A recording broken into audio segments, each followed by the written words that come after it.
ಮುಖ್ಯಮಂತ್ರಿಗಳು ಅಂದರೆ ಸಿದ್ದರಾಮಯ್ಯ ಅನುಮತಿ ಕೊಟ್ಟರೆ ನಾನು ಸಿ ಎಂ ಆಗ್ತೀನಿ ಅಂತ ದೇಶಪಾಂಡೆ ಅವರು ಹೇಳಿದ್ರಲ್ಲ, ಅದಕ್ಕೆ ಸಿ ಎಂ ಮಾಡೋದು ಯಾರು ಹೇಳಿ?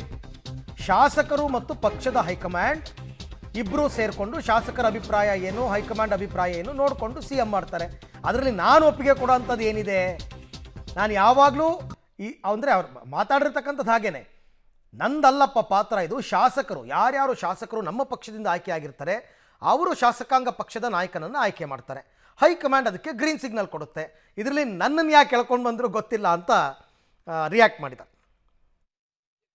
ನಿನ್ನೆ ದೇಶಪಾಂಡೆ ಅವರು ಮಾತಾಡಿದ್ದಾರೆ, ಮುಖ್ಯಮಂತ್ರಿಗಳು 5 ವರ್ಷ, ಸಿದ್ದರಾಮಯ್ಯನವರು 5 ವರ್ಷ ಇರ್ತಾರೆ, ನೀವು ಒಪ್ಪಿಗೆ ಕೊಟ್ಟರೆ ನಾನು ಚೀಫ್ ಮಿನಿಸ್ಟರ್ ಆಗ್ತೀನಿ. ನಾನು ಅಪ್ಪ ಚೀಫ್ ಮಿನಿಸ್ಟ್ರು ಮಾಡೋರು ಯಾರು?